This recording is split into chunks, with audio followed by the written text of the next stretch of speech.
G'day guys, Smith City here for Smith City Prog Reviews. I've got a standalone, longer review, and I'm reviewing Ohara's Irish Red Traditional Ale at 4.3% ABV, craft brewed in Ireland. And is there anything else on here that is, I won't read off the top there. No, I won't read anything off there. So that's what it looks like in the bottle.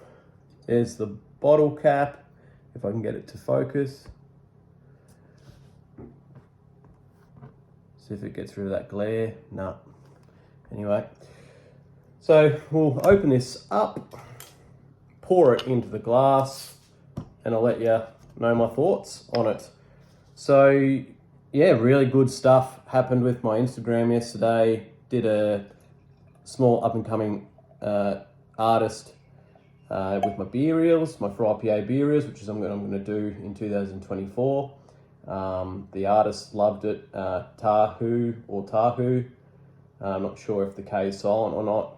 And yeah, his music is really good, and I enjoyed doing it. He enjoyed receiving that reel that I did, and his followers, and hopefully some of my followers really liked his music. But that's what I'm doing. So if you want to head on to my Instagram, Smith City Product Reviews, you'll find my beer reel karaoke's that I do on a Friday and sometimes some of the other days. But this is what it is, Ohara's Irish Red Traditional Ale.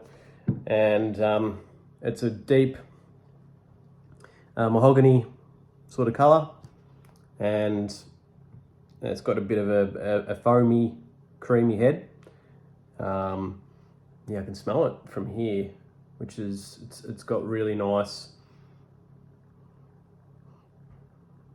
maltiness. It's got sort of a bit of raisin qualities to it, sort of some red wine and port qualities to it. Some subtle chocolate notes. So Ohara's Irish Red into my pelican like mouth. That head's dissipated now, and let's get it into the pelican gob.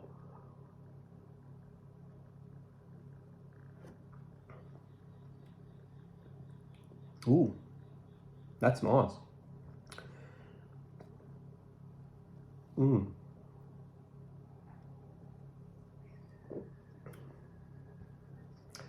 Very similar to the Bent Spoke Red Nut Red Ale. This sort of, I don't want to use the term watered down. I just feel like some of those flavour notes that I explained in the smell are a bit more amplified on the red nut. But that's not necessarily a bad thing, because that red nut's 7%, this is 4.3, so you kind of expect that. So this probably ends up being a more sessionable drink. Whereas, you know, you might sit with two red nuts and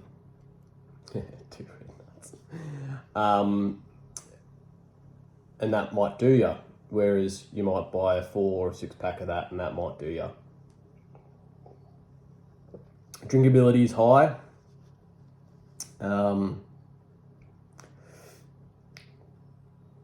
Probably going to give the rating, drinkability wise, an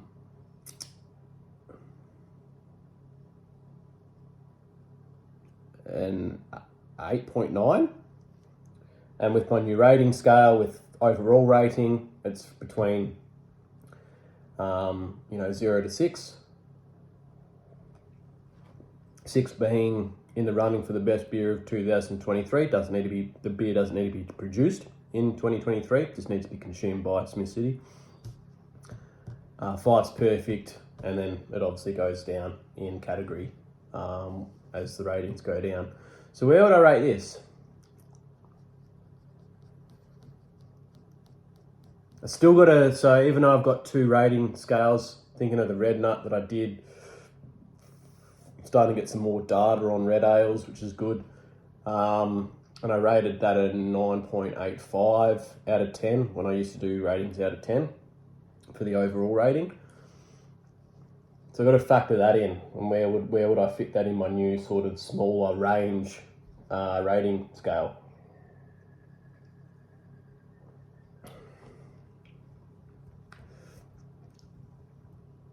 going to give it a 4 out of 6. I'm not doing halves. It's sort of in between a 4 and a 5.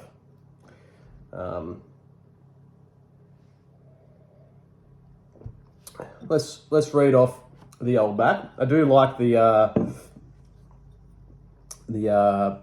red and sort of darker red colours on the label and on the top band there.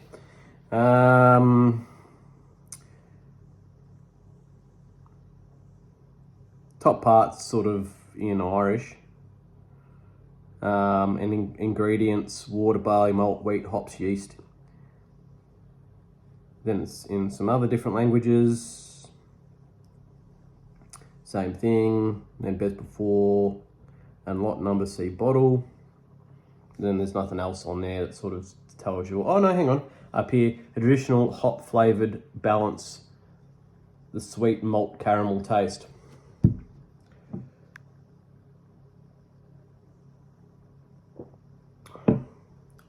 It's a lovely beer.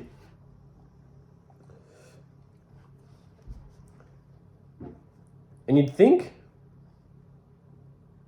I'll try to get this this review under 10 minutes, but that's what my YouTube channel is, longer videos.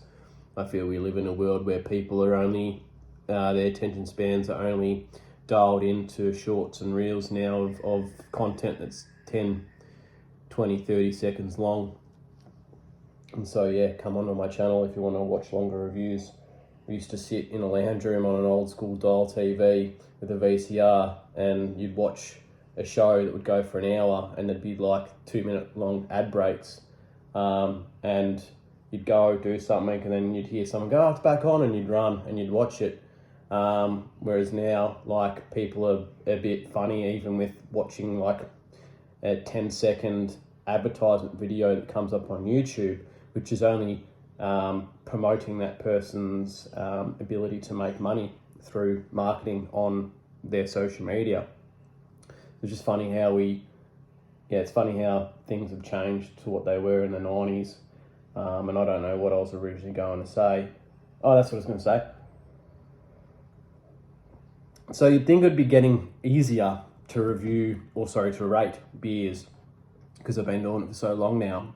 But it actually is getting harder because I've obviously got a lot more data. And so then my brain is sort of filtering through different experiences. What I do like about this beer is it's a bit of an overcast day. It was really hot yesterday. It's not hot today. There's even been some rain out on the deck that I can see. And this would be a really nice cold weather beer, but also I think chilled, on a hot day, it would also be something that you'd like to enjoy. So it is getting harder to rate beers just because I've had so many in a long period of time,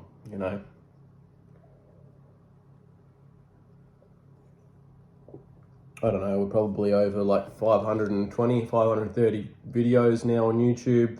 They're not all beer reviews, but that's over the space of 4 years. So when you look at it per average, it's not a lot of drinking by any stretch of the imagination. And I started this channel way back when to promote my love of craft beer and also to promote other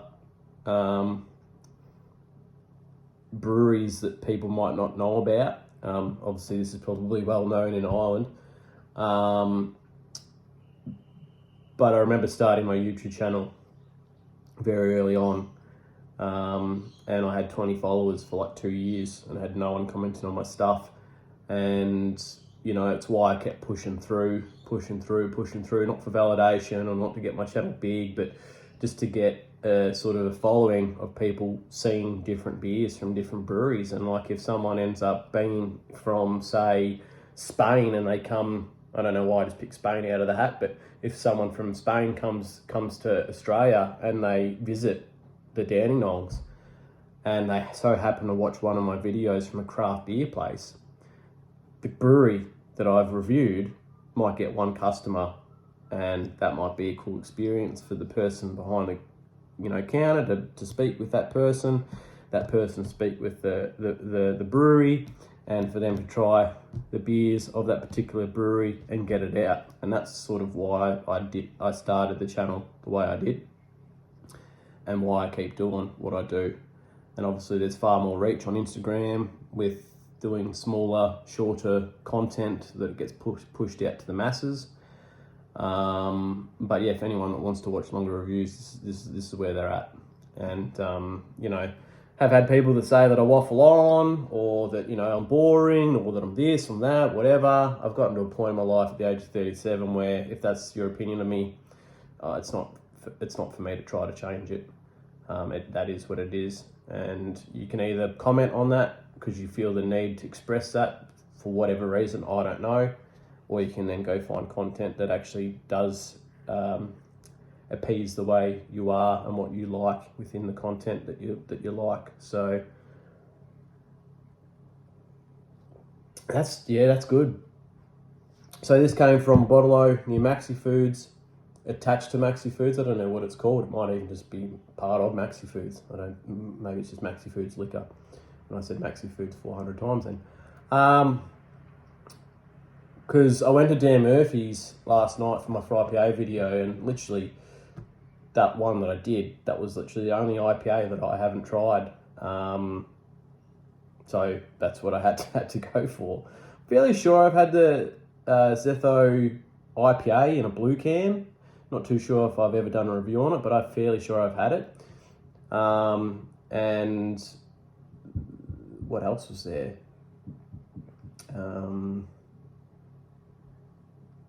There was another beer that I'd thought I had as well, and then I saw this, the Voodoo beer from New Belgium Brewery, that I found at the last minute and did the reel, and it was really, really good. But